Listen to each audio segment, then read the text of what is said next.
Welcome back to Steaming Forward. We're going to do another small project today. Again, requiring basic writing utensils for, I guess we would call it office warfare or something of the sort.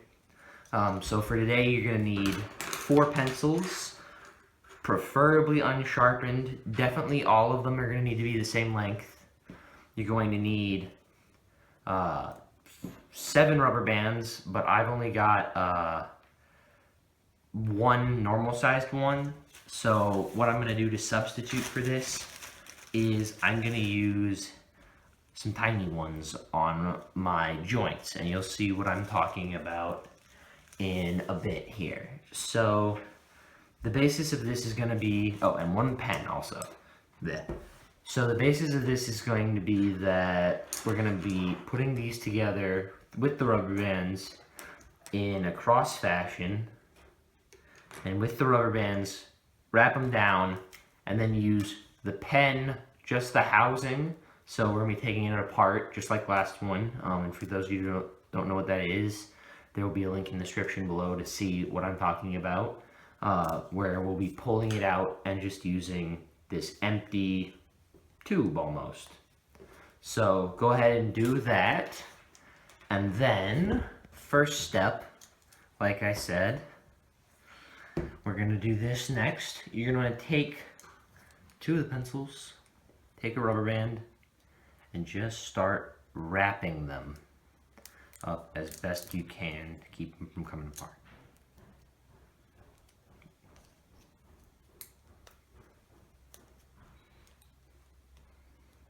And you're going to want to make sure that you put, during the wrapping, one of them in there like so, so that way it'll stay a lot tighter when you're actually using it. And with the little ones, I'm going to double wrap mine to make it extra strong here.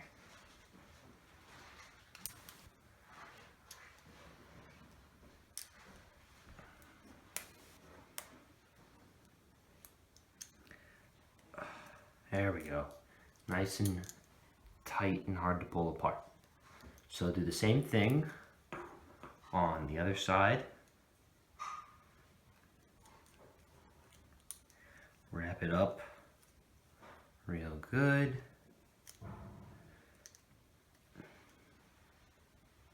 And it'll be actually a bit harder because of the metal that takes place on this end. So you're going to want to make sure you slide down the rubber band on this side past the, in my case, green metal part. And that should be pretty sturdily in place with just 2 on this side and 1 on the other. With the small ones. The big ones, you're going to want to wrap them just a bunch more than what I've done, but the outcome should be the same. So now, leave that aside, do that again with the other pair.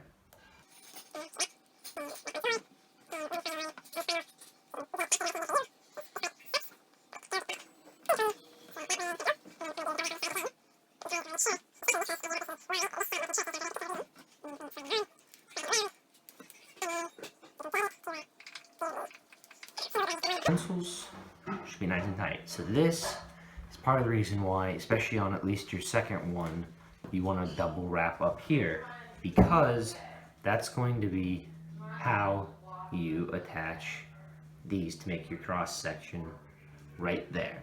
So and you don't really have to do this in any particular measurements, but you want to make sure that they're far enough along to where, you know, no wiggle room. And then with this, slide over your rubber band again, hopefully not breaking it in the process, and then get it wrapped and done around the other side, which can be tedious, I'll admit. But if you can get it, and this is why the normal, more average sized rubber bands are much better for this type of project. But these ones should, if these are all you can find, work. And heck, if you can only find bigger ones, those will probably work too. And so what I'm going to do, because I have that problem, is I'm going to do another small one from the other side.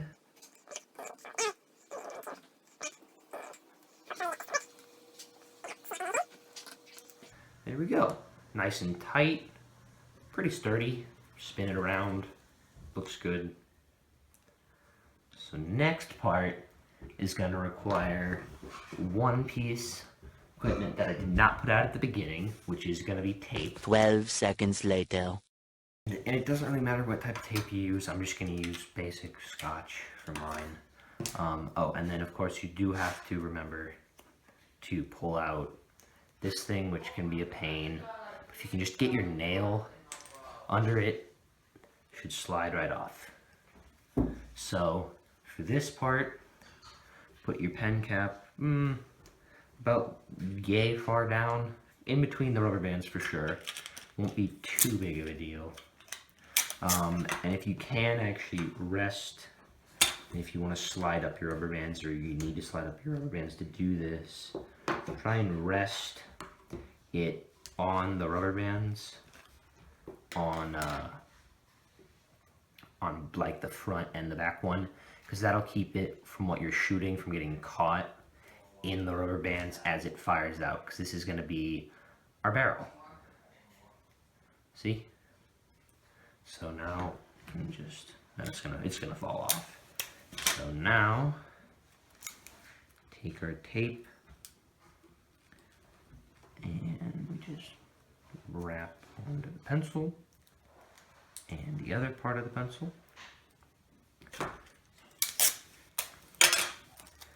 And on to this part of the pencil. Do the same thing.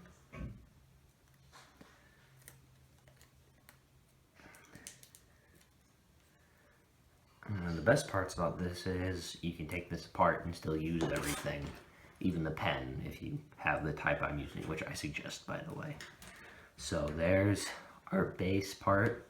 So now this is what the other section of this is best for, is that you need 2 normal size rubber bands to have the length you want. You want one of them to stretch around back from this side and one from around back on this side. But I'm going to try this with an extra large rubber band. I suggest, if this is your first time, doing it with the normal 2. But if you want to be bold, go for it.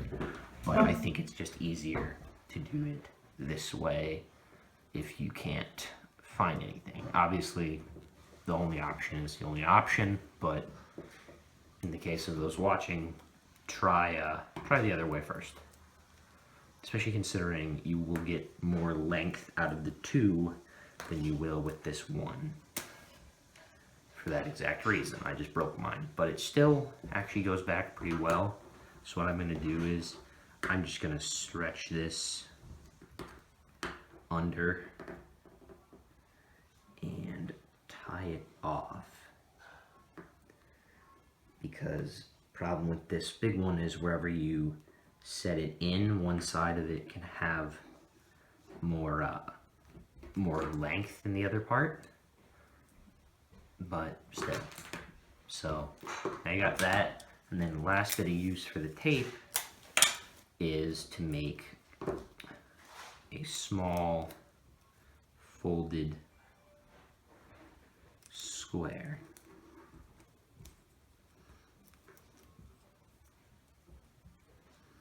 And this is going to be how stuff that you fire stays together on, and it'll be useful because when you put something back in, you'll have more of a, if you fold it over that as a handhold. So you want to make this part extra thick if you're using Scotch tape, like I am, like the clear stuff. But if you are using the brown, I forget what it's called, like I guess it's just also Scotch tape, but if you're using the browner, darker, more sturdy stuff, you won't necessarily have to use this type. So now, what you want is something like a chopstick or anything that's basically thin enough to fit in our hole here, and you can use that to fire basically. And there you go, you have your pencil crossbow. So the last thing I want to do for everybody is just kind of fire something out. I'm not using the sturdiest ammunition. As you can see, this is bendable, but it's straight, it fits in the tube, so it's the best option you have, and sometimes that's all you have. So, and as we can see, it's already firing well, which is nice. And with my extra tension, it's actually a bit harder for me to get this on here, but so you can back load it, front load it, doesn't really matter. But you're gonna wanna make sure you get your grip down, and then, oop, missed. Let's try this again with a bit of a, see if I can hold on to this here with like this. There we go.